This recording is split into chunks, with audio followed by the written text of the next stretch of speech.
Меня зовут Сергей Гордейчик, и So today we have a session which is kind of unusual in terms of its format.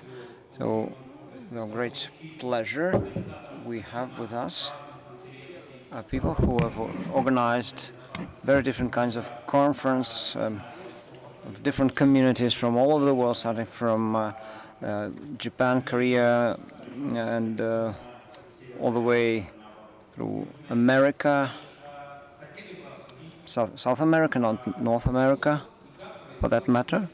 So the idea here is to discuss what is happening in terms of evolution of the white hat community.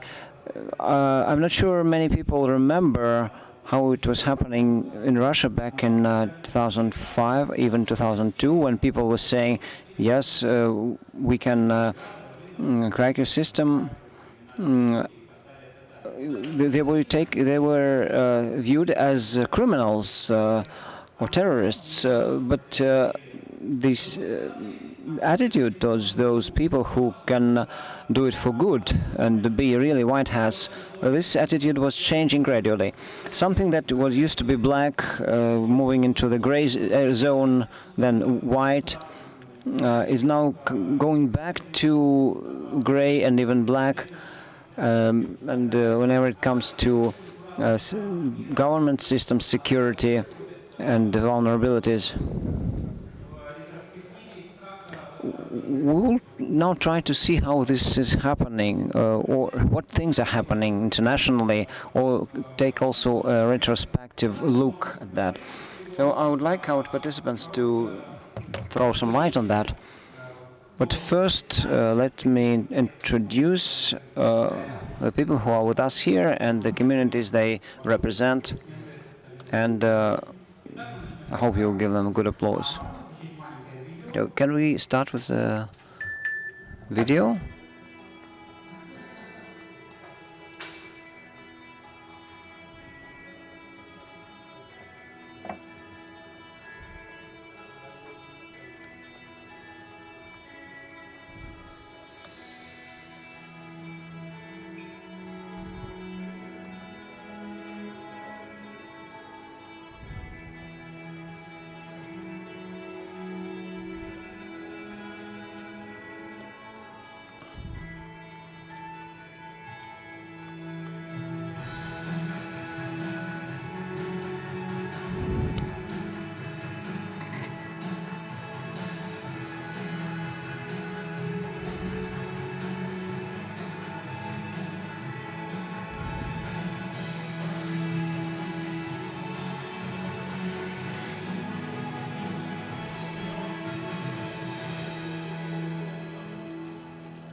Thank you. I didn't expect you to my name is Kana Shinoda from Tokyo.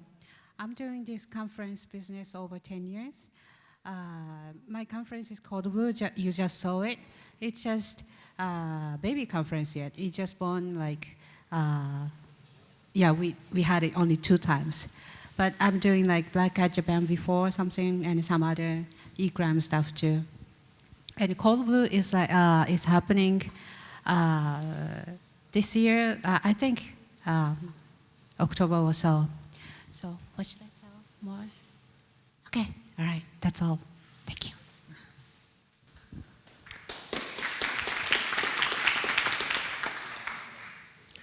My name is Andreas Bog. I'm a member of the board of the Chaos Computer Club. We organize a little conference called Chaos Communication Congress once every year between Christmas and New Year's, which this year has seen its last year has seen its 31st iteration. So we're doing that for over 30 years now. I've personally been involved in the organization since 1994. And I'm pretty proud to say that we kind of paved the way for a lot of other conferences that came after us, and for a lot of the community that came after us, and we're very proud of that.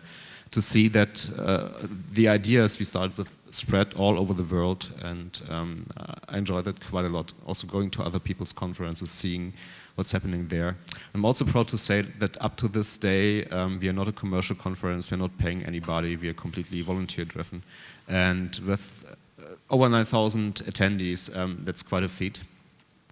And yeah, thanks for having me here and representing CCC.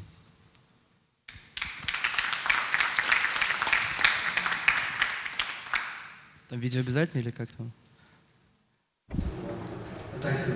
Okay, we can do without video this time.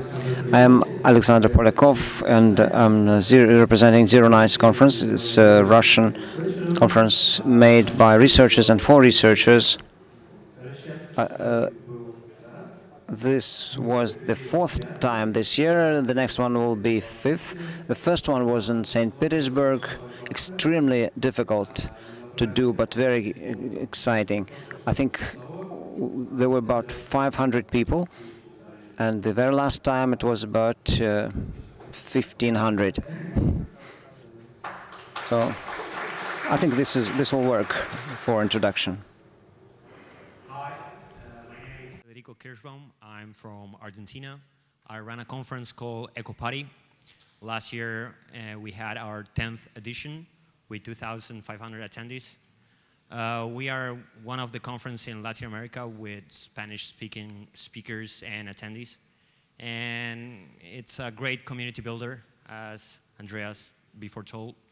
A conference, it's a great way to get people from different countries in one place, and Eco Party, I think it's doing that.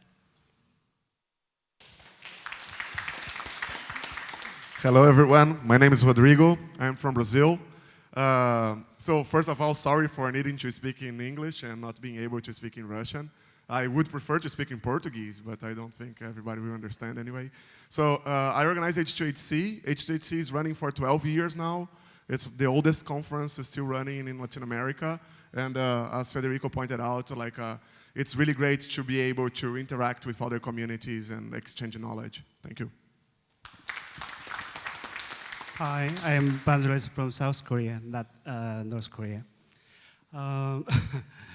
POC, I am the organizer of a POC conference. POC means power of communities. So that means POC doesn't make any money through the POC conference.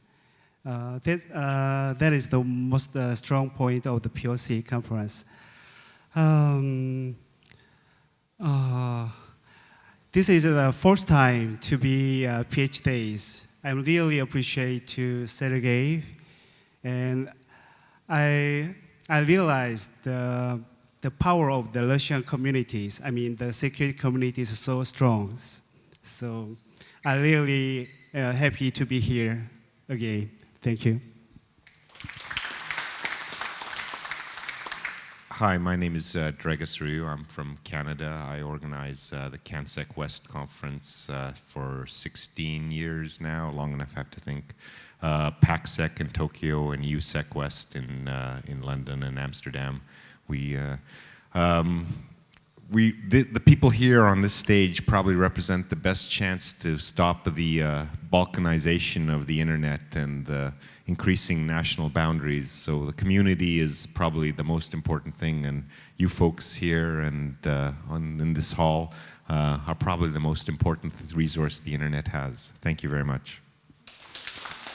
Also, thanks to the folks at Positive. У нас, в принципе, достаточно, я надеюсь, будет живая дискуссия. I hope this discussion will be very interactive and exciting, because we have such a good mix. And whenever you have a question, do not be shy to raise your hand and ask a question. Because we do have baseline anyway, but it may be wrong. The first question I would like to address to the panelists: do you feel anything happening, anything changing in terms of how hackers are viewed? I mean, the good hackers from the community, from the IT industry, and from average citizens of any country. Do you see it changing, and if so, how? And do you feel that this is, to some extent, the outcome of your own effort?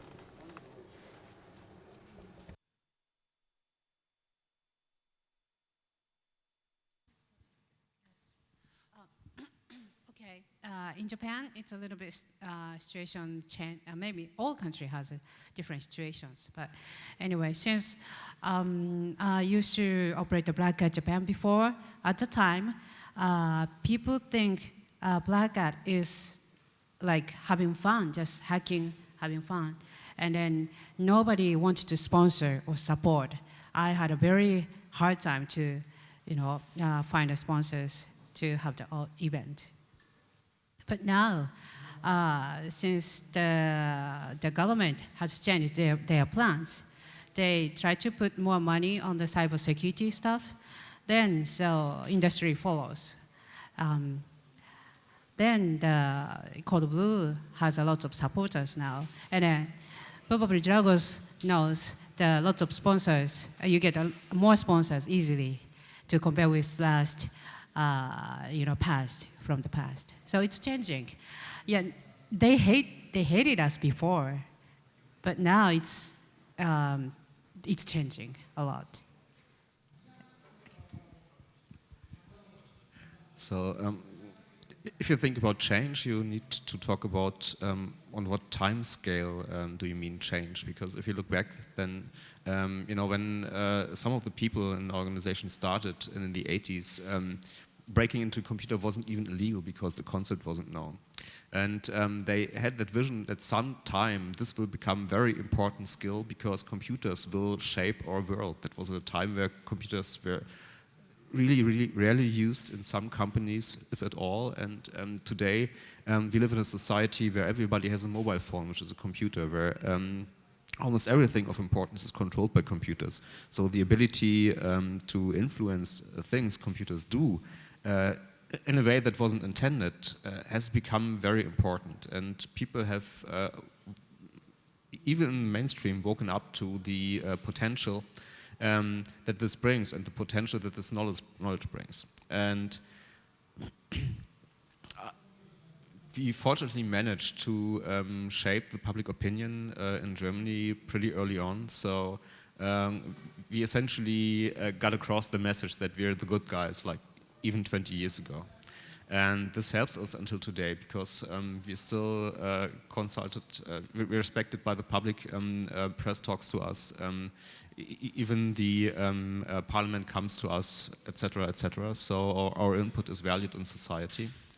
On the other hand, what we do see is, again, pushback against, the mechanisms we as hackers suggest to implement to protect computers. Like you see the attempts to subvert cryptography, like to even outlaw cryptography again.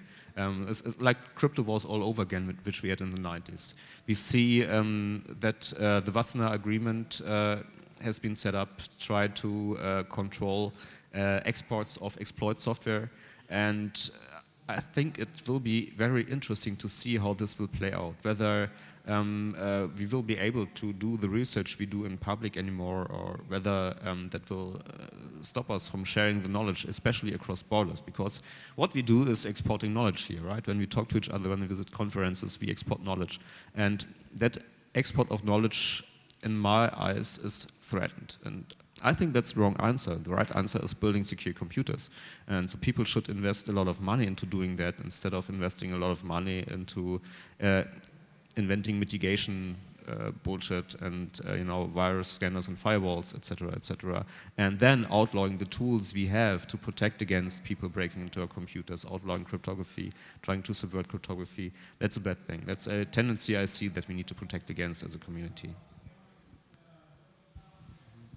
Ну, я чуть-чуть больше, наверное, скажу.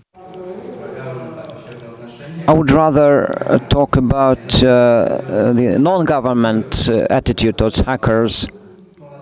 When we started to do the conference, we had an idea. It was like a fun. Then we realized it's more than that. All of us wanted more knowledge. there were times when security was about compliance, and the young people were laughing at the old guys, saying, well, you only think about papers and bureaucracy, but you need to really teach people how to increase security. Young people who are being trained now and who will become compliance directors in future now realize that security is really the key. People who used to be developers are now doing security. It has become fashionable. For example, if you go to a club and you pick up a girl, there were times when she asked what you do. She was impressed if you were saying I do computers. Now you say that you are a tester, and she is impressed. It means that you are popular. One of the things that I want to say first is I don't believe there are like good hackers. I think there are hackers and people that commit crimes, and those are criminals. Like if you steal money, whatever, you use a computer or a gun, that's your challenge. As a conference organizer, I think I will say something that it's going to be repetitive, but it's really tough to say that hackers are good, and we try to improve technology by breaking it. If some of you have ever tried lockpicking, you will realize that once you know how a lock works, you can open it with tools without breaking it. That's a little bit of hacking. And as a conference organizer, I think when we started, we were like 30. We were friends. We met through the internet, and meeting in a non-virtual place was the thing. Right now we have 2,500 attendees with the same idea. Building a community, exchanging ideas, and trying to break this myth about hackers and superpowers. It's just people who are really curious and try to fix things. Sometimes they do it a little bit better, sometimes they don't. And if something has changed, it's that nowadays everyone uses technology. That's the biggest change. Maybe, like Andreas said, that the CCC opened a lot of doors for many of us, but the technology, right now, every one of you have a computer on your cell phone, on your pocket. And the general public now knows that that information can be hacked. And conferences like ours not only show that thing, but at the same time, we try to help businesses to make better cell phones. At least that's what I'm thinking right now, that don't be thinking that hackers are bad. They're just people with a screwdriver disassemble things. So lots changed, right? As the colleagues already mentioned. One thing that I want to point out is I don't think anybody speaks for a hacker community, right? There is no such a thing as, hey, I'm speaking in the name of that community. So I think like the hacker community is basically people who have common interests and they like to share information. And a conference is just like a facilitator, right? We put together a venue, we bring like really great researchers from around the world. Those guys come there, they attract good people because the good guys are coming, and as more good people are together, as more interesting things come out. So what I really expect from any conference is basically to give that opportunity for people to gather together and start doing research. So I think the main result and the main thing that I like about like being the organizer of a conference is knowing that other people managed to do great research that they started in a conference that I managed to put together, right? I didn't really help them into their research. I didn't participate on it. I didn't even contribute in anything other than just putting a venue together and bringing great people. So I think that's it. I just focus on Korean situation because Korea is a kind of center of the IT or hacking and security center, because Korea is a kind of sensitive area. Korea has been separated for so many years, and it influenced the political situation of the strong countries from since a long times. For example, Russia and China has gave a strong influence to North Korea, And America gave a strong influence to South Korea. And South Korea has a really good internet infrastructure. So we have a lot of things to protect. But we also get a lot of attack from North Korea or China, even Russia. Yeah. But so I always try to focus on and give something to people about the situation. To solution to people. So that's why I focus on the technical ones. We POC have to treat the very technical ones because we have to protect a lot of new ones, new technical ones. So that's the point why very different from other countries. Yeah. So I'm so sorry, I'm not good at speaking Russian and English. Yeah. Thank you. So I guess the question was, how has things changed in the last time? I think hackers really started around the same time CCC started, around 1975, 76, when first people started with personal computers and the mainframes stopped being used and people started getting computers in their homes. And we had a generation of people that had to really get down into the bits and bytes of things and understand how things worked. And most of the really the researchers kind of came out of that generation. So we've seen sort of several transitions. At first, one of the funny little tidbits to I'm sorry to point this out, Andreas, but one of the folks in the U.S. community once mentioned that you had originally classified the Chaos Computer Group as a terrorist organization because they were lumped in the same organization as the Baader-Meinhof Group and other things, and then they started to understand that no, these people were really there to help. And we had a period through the 80s and 90s when I called it the hacker witch hunts. When people were very scared, they began to realize that the computers controlled so much of society, and that if you broke into them, you could really achieve amazing things. They called them asymmetrical threats. You could really have a 17-year-old kid, and he could take on the entire armed forces of a country and win for the first time ever. And so that caused a lot of fear, and there was a big backlash and a period, I think, around the turn of 2000 when there was the witch hunts began. And then we saw the phase when things started becoming commercial. People started understanding that this was actually an opportunity, not really a threat. So in the last 10 years, everyone's gotten jobs. It's become a big business. It's come big conferences like this, and we've seen the shift from amateur researchers to professional things. And now I think we're facing our next challenge, because I've noticed this, and I don't know if you folks have noticed this when you go to your conferences, but the people that are coming are now getting older. They're getting married. They're having kids. They used to go out and party and drink all night and go to the bars. Now they bring their family and they go out to tourist organizations. So we've seen this demographic shift in the researcher community. And I think the challenge that all of us face now is that we've got the researchers becoming older, and we've got to engage the new generation, their kids and our kids. And that's really the challenge that we face now. So we've seen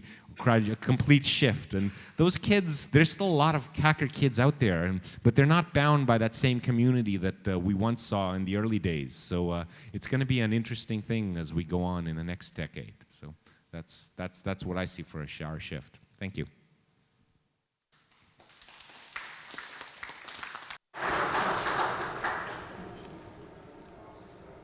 Well, probably I will have the last question before I will ask the audience to ask the questions. So I'd like to support the idea that now, yes, this is the new stage of relationships, of the attitude towards researchers in computer security. We support the kids, the development, the change. I have 2 kids on my own. We play with Arduino and stuff. But there is a different issue here. the issue that actually the state started to pay a lot of attention to this issue. And the question is, what would happen if once, like it happened in Germany, for example, after hackers tried to get 2 websites. So what if the states will claim that everything that we do is a cyber weapon that must be licensed, certified, must be allocated to certain bunkers, be stored under the management of the Colonel Jones or somebody. So what would we do? Do we go into the bunker? Should we become criminals? Should we go underground or write poetry as a backup option? So guys, what do you think will happen?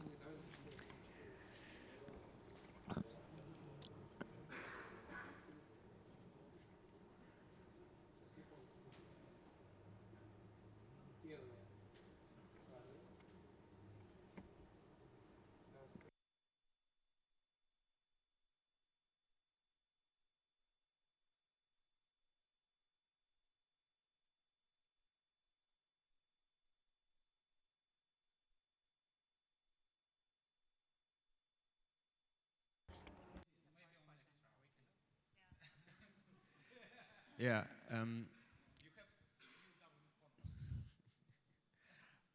Yeah, I already mentioned that I do see that there is a threat to our research and the way we work, and I think the answer is yes. It will be pushed underground. It won't stop from happening, but that only is a risk for the people who are actually defending the networks. If it gets pushed underground, it will be harder to access that information, and if it's harder to access the information, it's harder to do your job as a system administrator, as somebody responsible for security in a company, a CISO or something.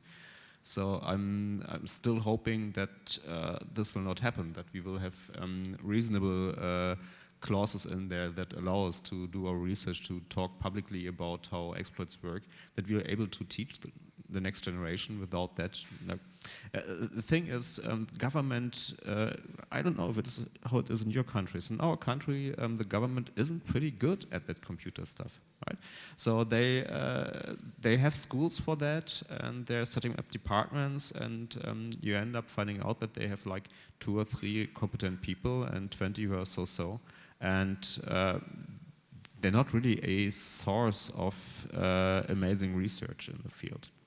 And that's, if only governments have that, they think they can put it under lock and key, and that makes it somehow secure, which of course is complete bullshit, because unlike a tank, I can copy it over the internet and have as many copies as I need of a piece of software. So it's to even think you can control that knowledge in a way is, for me, is stupid. I think what the Wassenaar Agreement, and that's really the corner of the discussion at the moment, what it attempted to do is, stop companies from selling stuff to evil dictators, which I think is a laudable goal. But if the implementation of that means that we can no longer do public research, then that will be a big problem. So we should do everything we can to keep that open, and if we have to move underground, some things already happen underground, and if that gets bigger, then that's because that needs to be that way, not because we want it, but of course it won't completely stop people.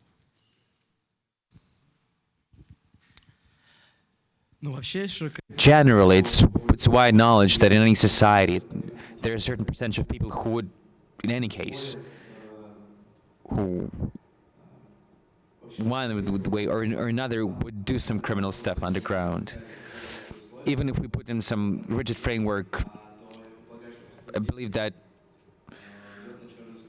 like, if we put everybody into the super rigid framework, about 10% will go underground. But the logic is the following: since there are researchers are interested to discover something new, they don't want to go underground. They don't want to be pressed by something. They want to work in the field, in the wild. So if you're the researcher of security issues, you have certain options to get into the different fields, such as biotechnology or nanotechnology.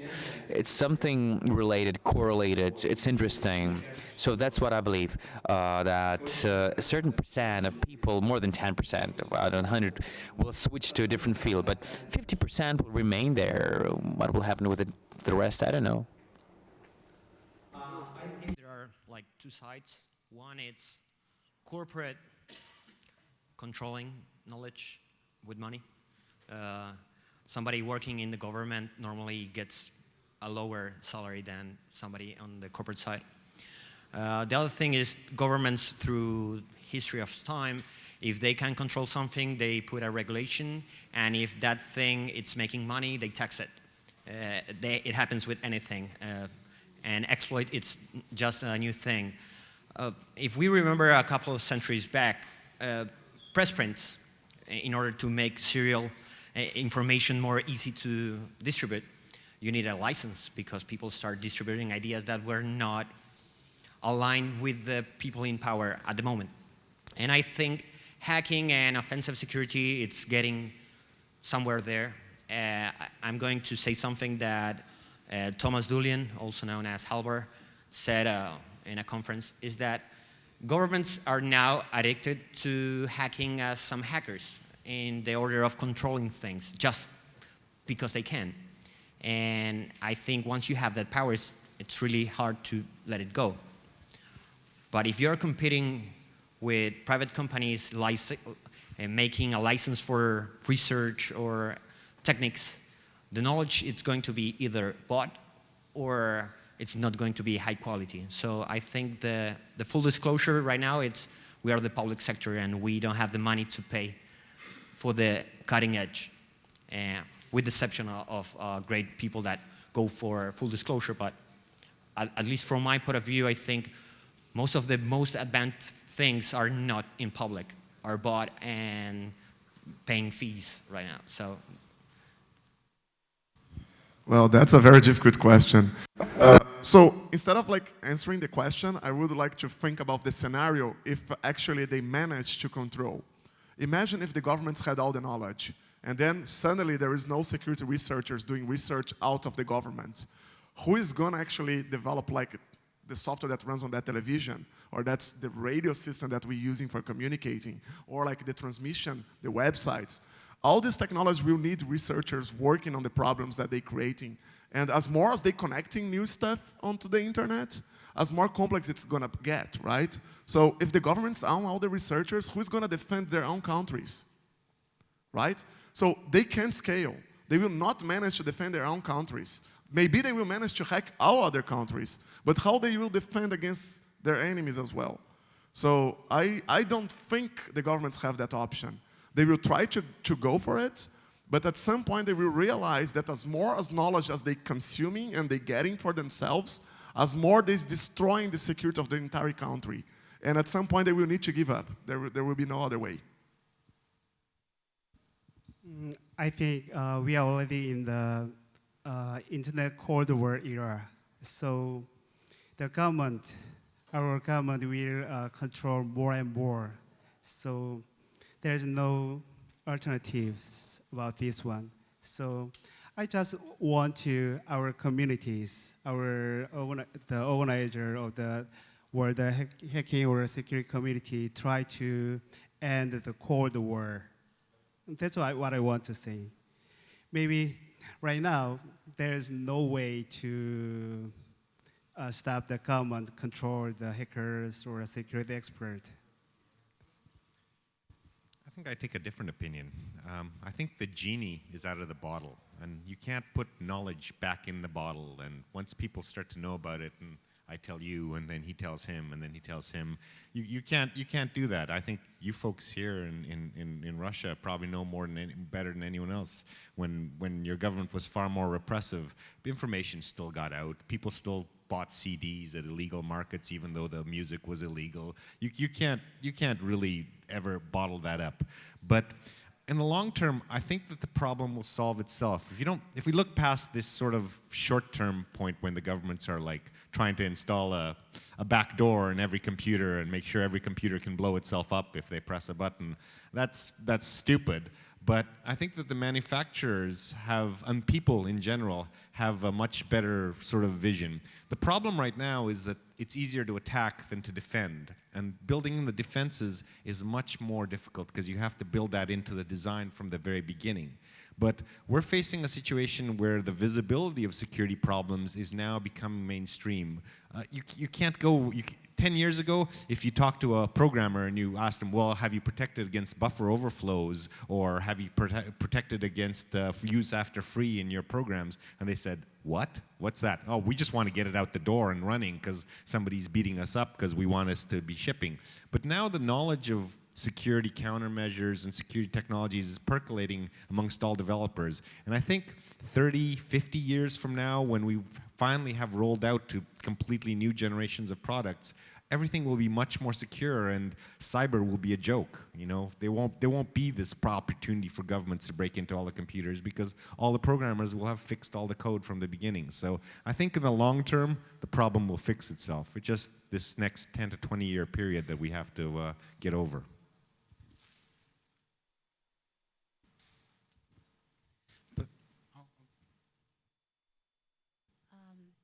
Actually, I don't have the answer yet, but because there is underground market, they're selling the vulnerabilities exploit with tons of money, and I don't know who's the buyers.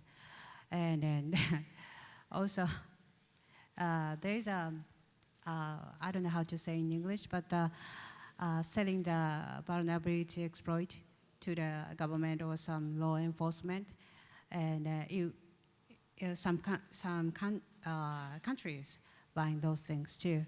And I asked them, the trader, do you sell to some like crime organization too?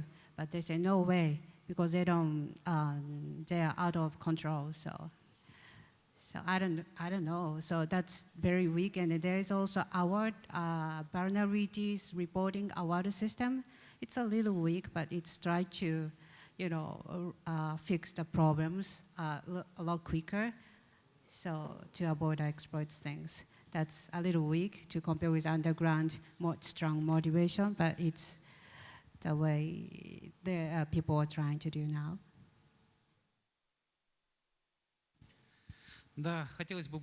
Yeah, I would love to be as optimistic as Dragus, but then probably we'll lose the jobs. And I don't know whether it's actually optimistic or pessimistic. On the other hand, I do have an opinion of my own here, and I do believe that this kind of gray fog, great mist, it will continue until this is beneficial to those who set the rules, to those unknown sellers of 0 days. As soon as the focus will shift into the other direction, there will be new rules. The rules will be introduced, and the most unpleasant thing that might happen here is criminalization of our profession. And here I would support Andreas saying that actually this is the issue of not only choosing some select, or it's not the issue of selective attacks. It's the issue of selective protection. When we were talking to Chaco, for example, from Wupen, he directly says, yeah, we do sell not only exploits, we sell virtual patches to those who want to buy it, who want to protect from our exploits. So it's kind of all together. Selective exploit is selective protection, and the balance is unknown here. So let's come back to something more fun. I would like to ask our participants, you guys, to tell about the biggest achievement, your biggest personal achievement, something you've done and you believe that it was great, and it's great that you did it, certain achievements at a certain conference or inside of the community, something you're proud of. I started the Kobu because I want to break the wall around the Japan's borders. I mean, Japan is on the float on the ocean, and then it's like an invisible wall. They don't see the reality, what's going on in the world. You guys here, like PhD, is talking about scatter security and lots of like reality, right? What's going on, and they don't want to see it. And scatter exploiting things is prohibited to talk in public. And I brought up I invited some SCADA security topic, and then also I brought some Toyota car hacking topic too. That was an issue to the government and some the people around the Toyota things asking me the questions. Why are you doing this? What you gonna talk about? It's all about hacking or breaking stuff or something like that. No. I want to brought it up to let them know what's going on in the reality. It's already published in the world, but you guys don't want to see it. So I don't want to make them eyes opening. So that's, and it's starting, and I think they're talking now about the car security stuff, and it's good starting. I think I broke the wall a little bit, and I like to break the wall more and more.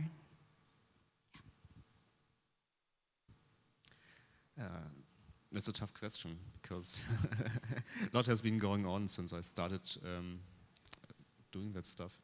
I think one aspect that I recently are proud of is to have brought the topic of defense forward with things like looking at formal verification of correctness, the whole LangSec movement, which focuses on formally looking at the input you're getting and looking at an exploit being a part of a formal language that's generated by a parser that parses quite more than it should.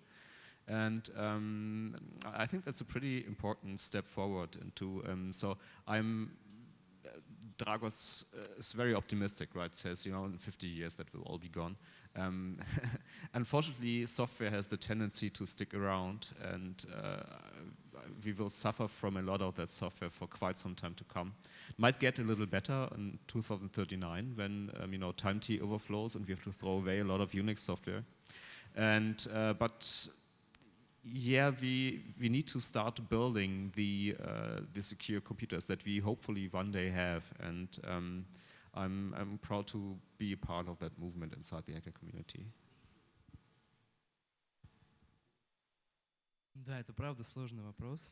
Truly, this is a hard question to answer because if we put everything together, there were a lot of challenges and complicated things, sometimes so complicated that we wanted to give up and just stop doing anything. But in the end, it's been 4 years since we do this conference, started doing this conference, and initially there were 3 principal things that we were doing: the content, the community, and the culture. I mean, we were holding on, again, to CCC, 3C, by the way. So we were, as far as the content, we had a firm agreement that was be exclusively technical, thoughtful content, nothing more. And still we try to maintain that. Culturally, our idea was that it's not a simple event, it's not simply an event, it's kind of a subculture. So we were trying to build something around it. We made this cyber Matryoshka. It was kind of fun story with the designer who was doing it. So the idea was, let's do the cyber Matryoshka. The designer asked, what's that? You're a designer, design it. Next day, the girl came up with this logo the way it's done.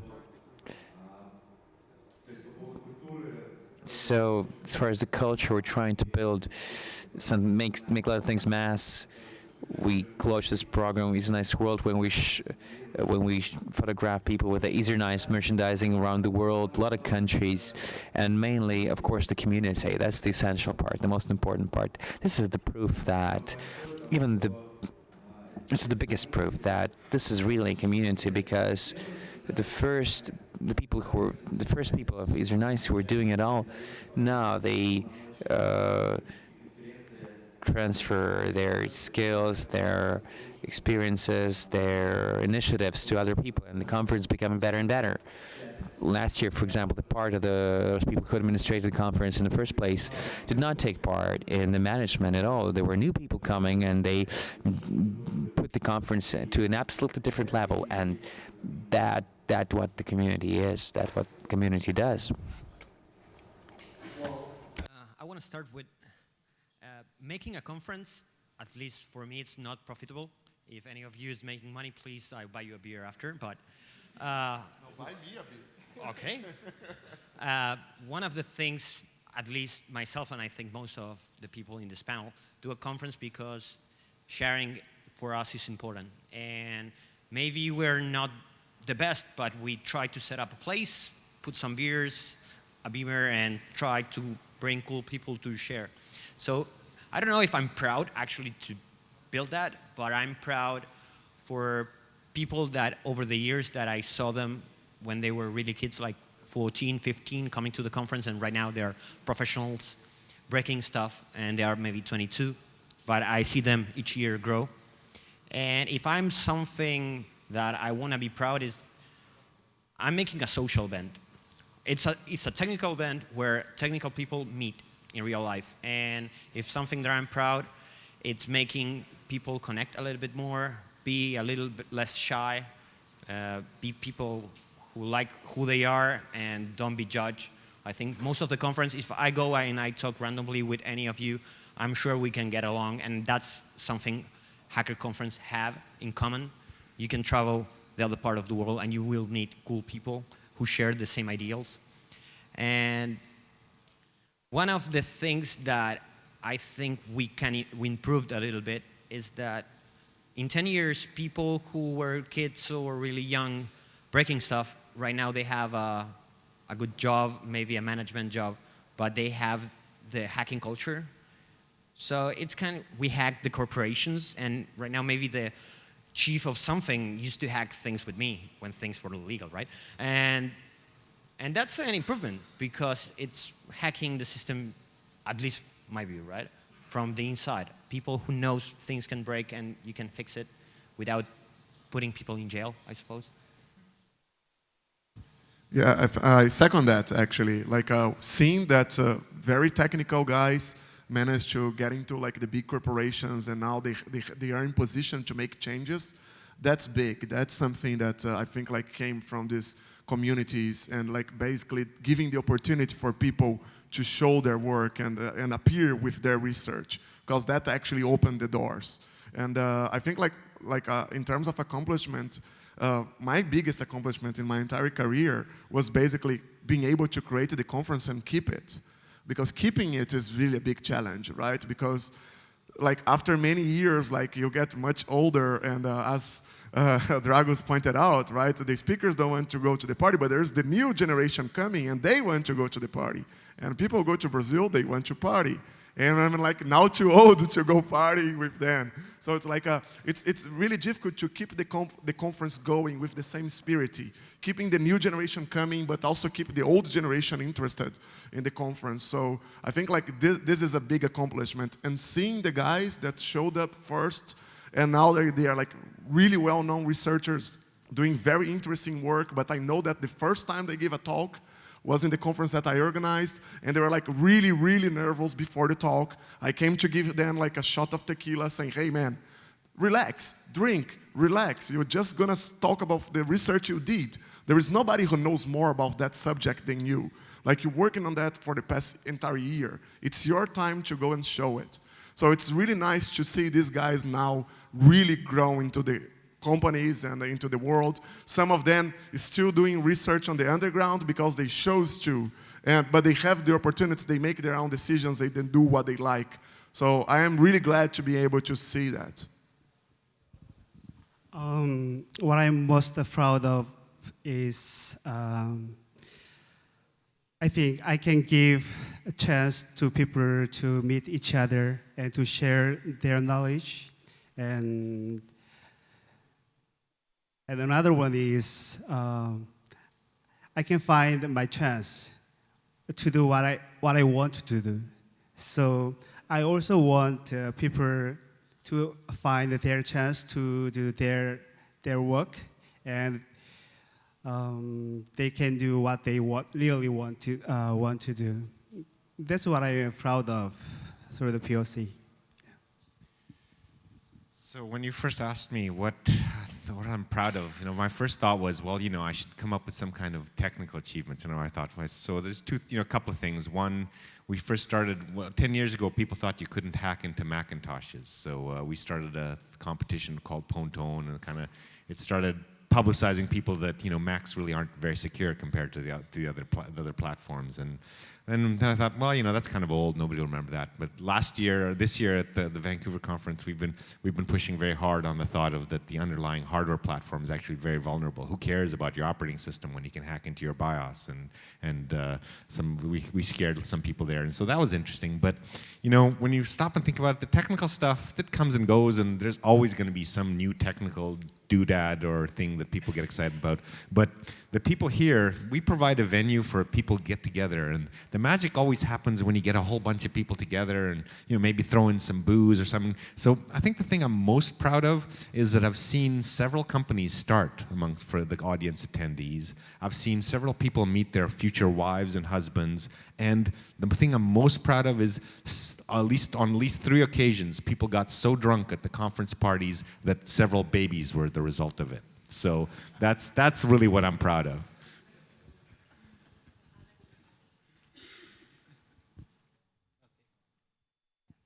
Also, I heard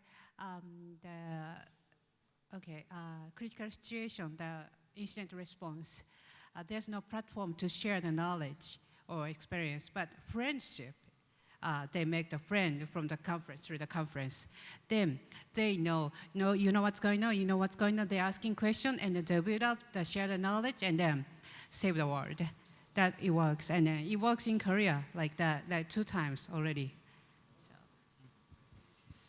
Да, спасибо. Поддержу коллег, что ситуация, как... Yes, I would rather support what my colleague said.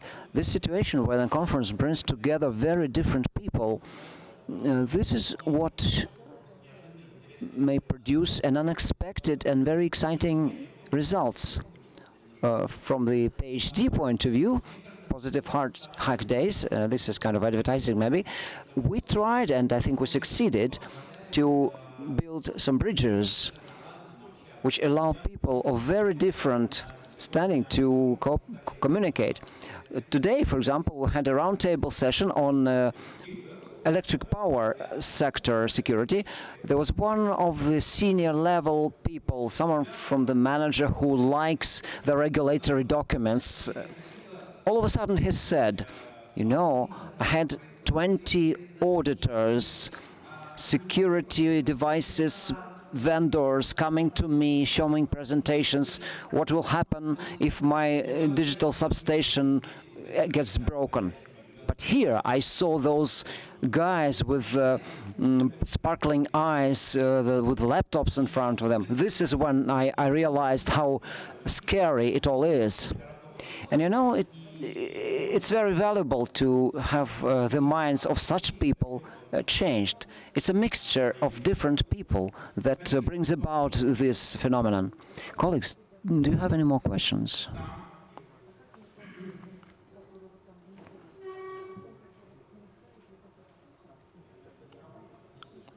We just have one microphone, so be patient. There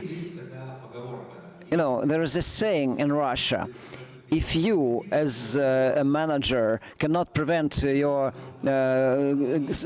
team from getting drunk, you should be the leader of this team of drunkards.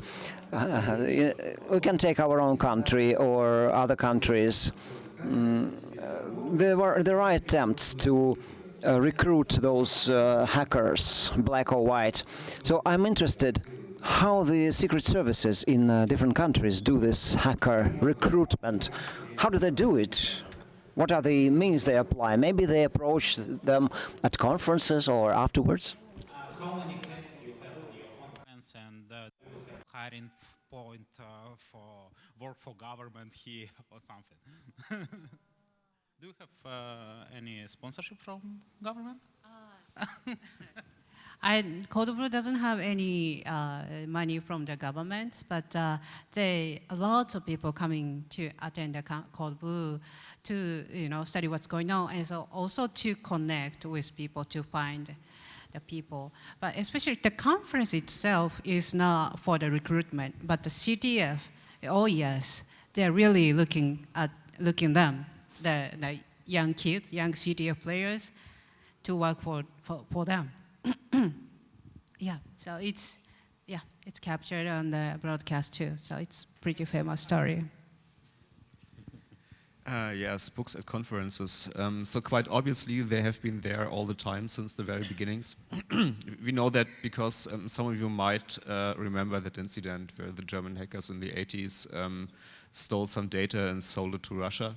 And that got us attention of these books very early, and they have always been there in the beginning to monitor us and then later to learn. And so one thing that changed is they started to be more in the open, I think. So some time ago, it's also the same at DEF CON, right? I was at DEF CON 3 where they were playing Spot the Fed. And then my next DEF CON was in 2010, and there was that Meet the Fed panel where people told, I'm the vice president of the cybersecurity division at FBI, my responsibility is, my jobs are, and if you want to work for us, please come to our booth. We don't quite do that. So we have relationships to the, so in Germany you don't have an NSA that's responsible for protection and hacking. So we have the BSI, which is responsible for protecting government computers only. And those guys are pretty in the open. So we know them, they know us, we talk to each other. Sometimes you have funny situations where someone comes and says, I want to pay for a business ticket, and I need an invoice. And I say, okay, no problem, you can have an invoice, what's your address? And he's like, Secretary of the State of Bavaria? So, yeah, those guys are there. They are not daring to openly recruit at our event because they know that we don't like it. It's different at different conferences.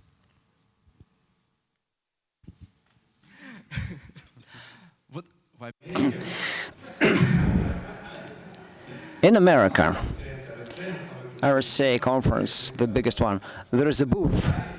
FBI booth, and it says we're hiring. In our case, it's quite the opposite. The first meetings, hacker meetings in a bar, we always had a nickname for Agent Seat, which was this guy who was out of the picture with like shiny shoes, and every time that he came for the meeting to book us out. And when we did the first Eco Party, it was the only guy with enough money to buy pizza for everyone. And we were 30, we had no money, and he bought pizza and said, like, okay, he has a lot of money.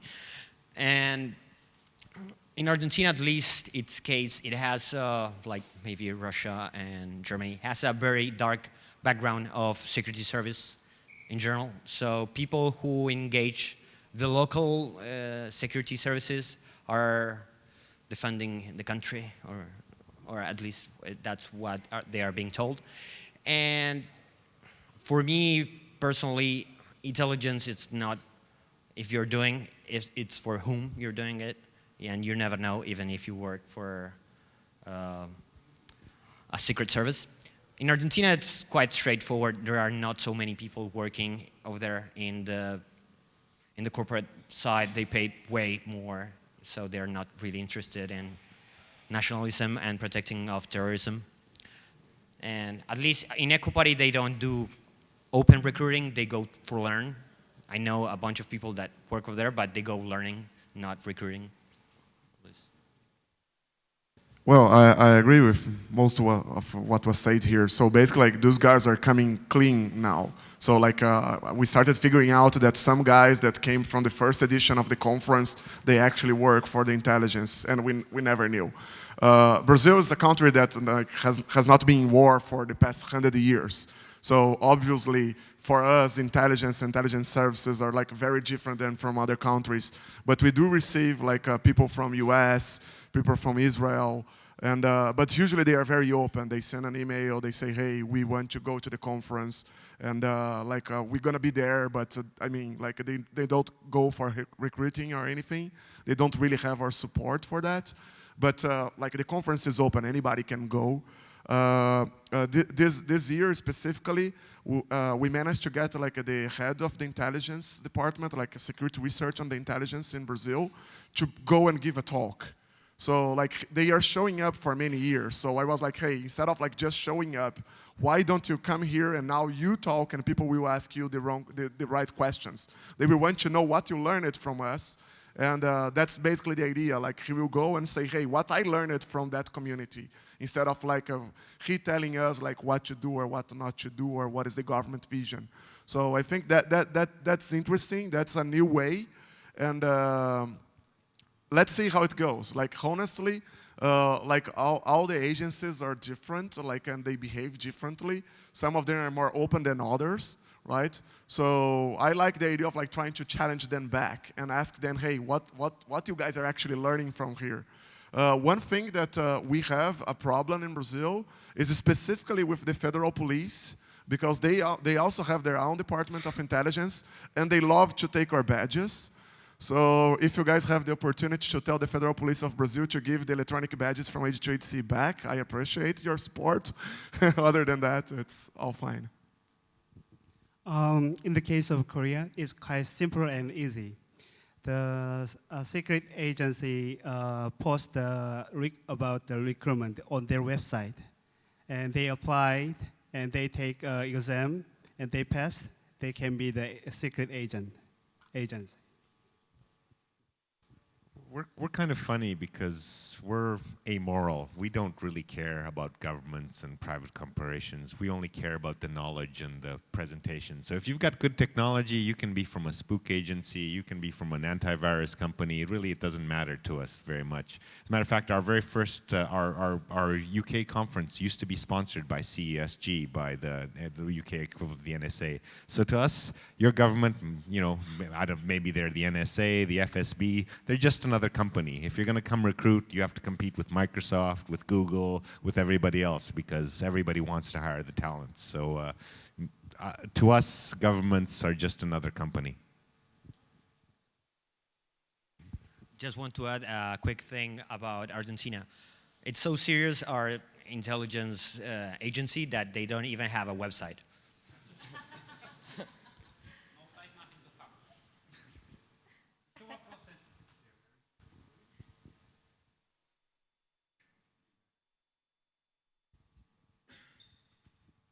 Привет, у меня такой вопрос. I have a question. Do you have this impression that over the recent years, the most popular conferences are not those where the presentations are interesting, but those which give people opportunity to just come together, see familiar faces, communicate? All the serious talk is done at some closed conference, which are not publicized and to which you need to be specially invited. Do you have this impression?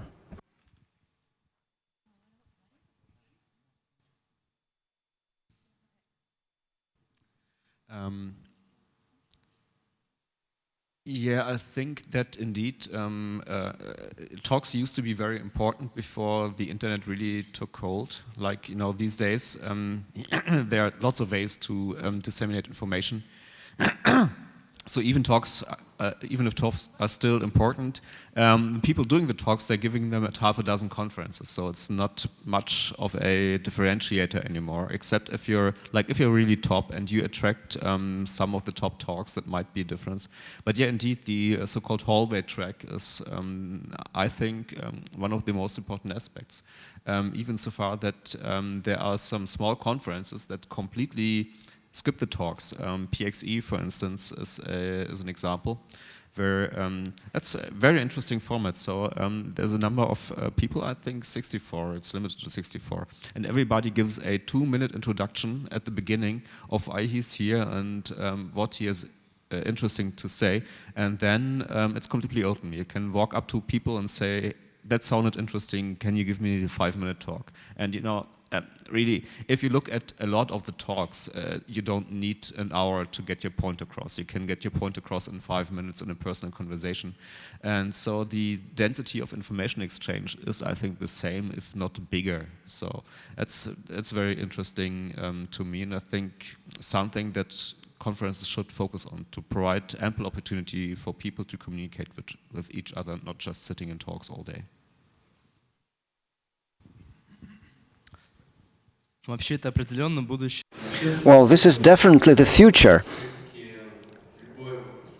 And if you take any community of people, you can say that there are 90 or 95% of them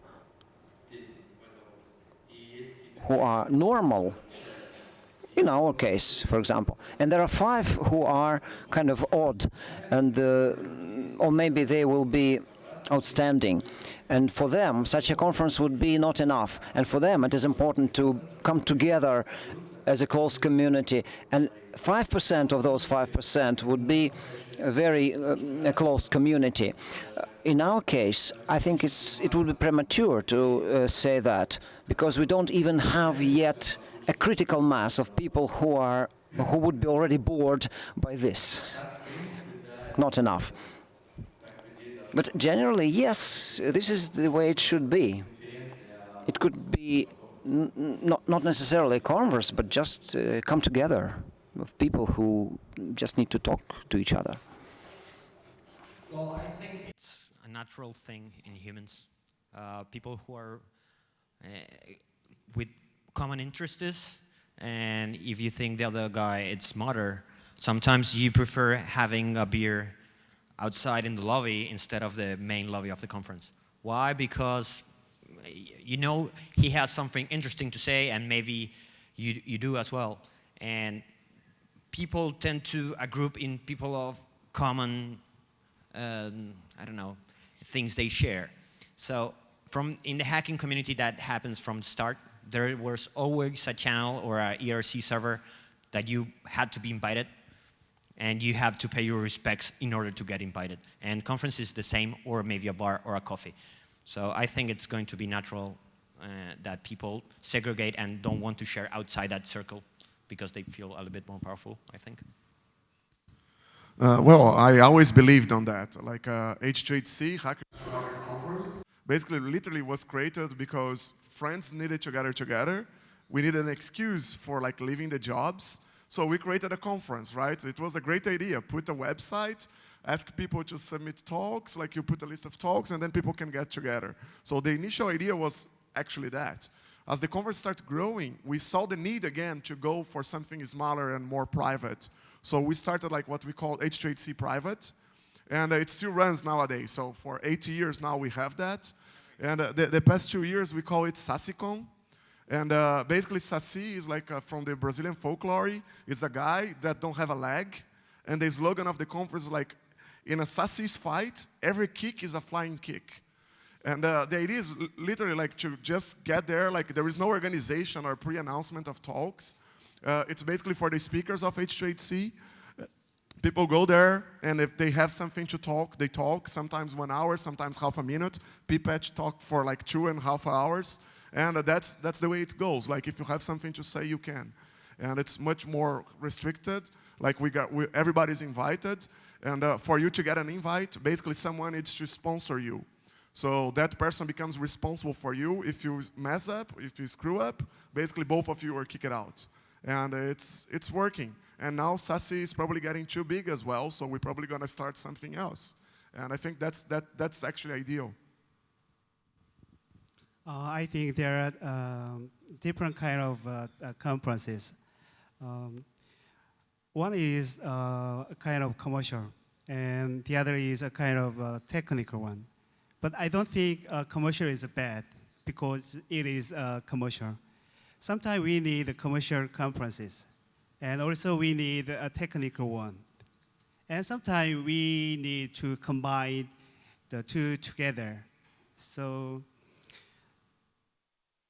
I think we don't need to blame the commercial, and we don't need to praise the technical one. So just we need to understand there can be different type of the conferences. That's my opinion. I think the question was, do you think that if all the future information disclosure is going to happen at small private the vetted groups, there's lots of, there's groups like FIRST, there's CERT conferences, there's cybercrime conferences, there's so many conferences, so many different kinds of special focus groups. There's developer conferences for PHP or for Python, or there's all kinds of places where people are doing that. But I think that if you look back kind of over time, there's always been these small sort of ivory tower groups, but the really important technical discoveries, there's a natural tendency that if you find something really important, you're going to want it to shine a big spotlight on it. So I think that the public conferences usually get the more dramatic technical presentations, and I think that will always continue. Sure there will be some smaller technical details released at the private conferences, and one of the nice things about being a conference organizer, I'm sure all of you, we get invited to a lot of these private conferences, but when I look at the information I see at a private conference, I just came from one in Norway last week, and when I look at the technical level, yeah, there was some interesting stuff, but the technical presentations here at a public conferences will always be better and bigger and I think more interesting.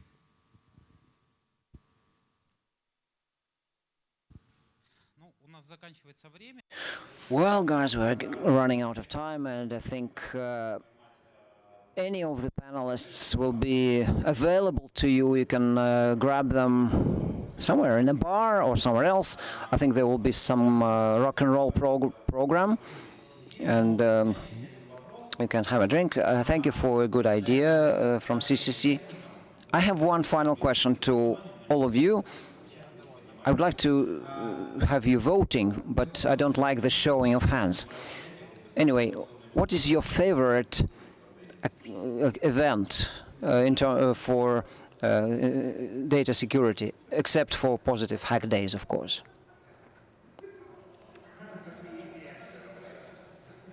It's hard to pick one, right? It's a lot of things, but the Zero Night is the one comes up right now, because I went the one in St. Petersburg, first one, and I was so shocked that half were Russian and half were English. Russian sessions were so interesting, but I didn't understand. But the last session, all 0-day sessions, that was so impressive for me. It was back in a long time ago, right? It was so impressive. So Zero Nights was one of those. There is a bunch of others too, but yeah, except PhDs, right? PhDs is always interesting. So yeah. Yeah. So I think last year or so I tried to research all the security events there are and put them in a calendar, and I think I ended up with, you can be at a security conference 200 days a year, and if you include travel, you can hop from conference to conference and see everything. There's probably a lot of good conferences I haven't been to, so I cannot vote on it, but I do know that I'm really looking forward to camp this year, CCC camp in August. 5 days of camping.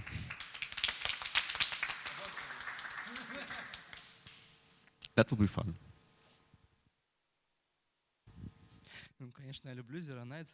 Well, I love Zero Nights, but if you ask me what kind of conference I like generally, Hack in the Box is my favorite, one of my favorite. They managed to put it really all together and make it work together. Content is good and there are business people, so it's a good balance. Troopers is also good. They're kind to speakers, of course, almost as good as we are. Organizing a conference, the best conference, it's not mine because I'm not working, so that's the one I most enjoy. But if I have to choose, not a name, but experience, would be, there was one time at CCC camp, it was an old Soviet airport, and I put on the wiki, imagine, this is like I don't know, 2,000 hackers camping, and I put on the wiki, let's play football or soccer or how.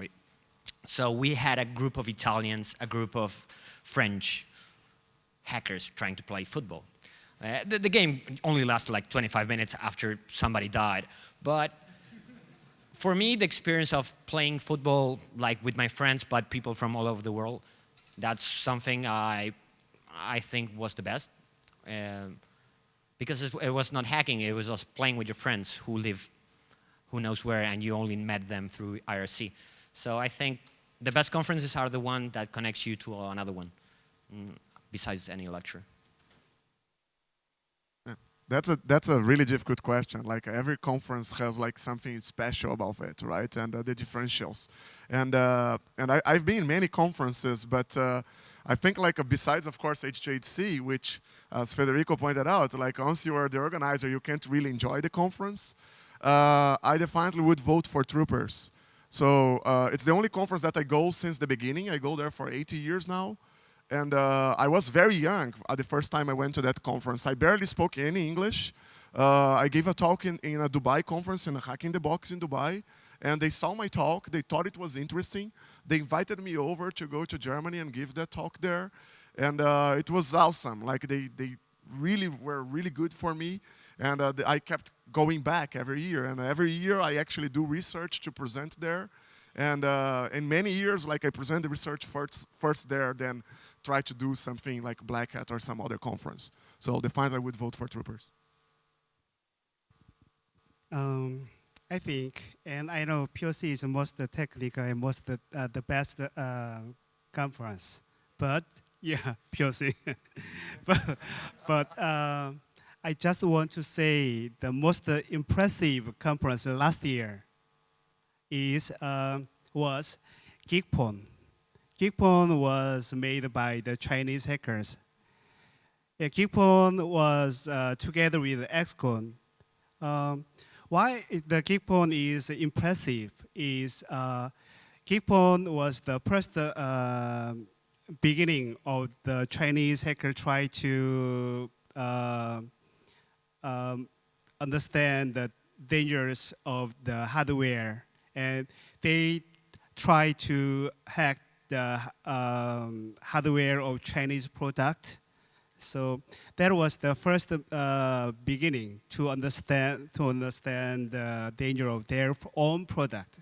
So I think it is a really important movement. Such a hard question, and you took the easy political answer, so I can't say PH days, but you know, I have to say all of them. I mean, all of the people up here do some amazing events, and I wish I had time to go to more of them and go to meet some more of the people in the audience, because I think the people in the crowd are just as important as the researchers, and often a more important part of the formula. So I have to punt. I can't really pick one.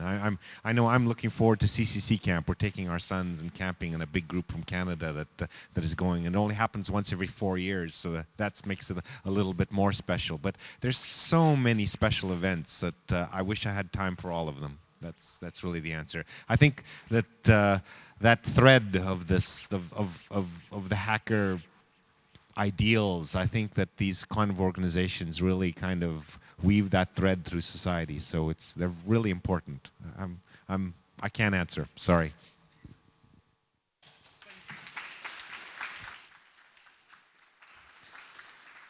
Ну что, спасибо всем участникам. Well, thank you. Thanks to all of the presenters. And now we have an entertainment program ahead. And see you all tomorrow. Have a nice evening.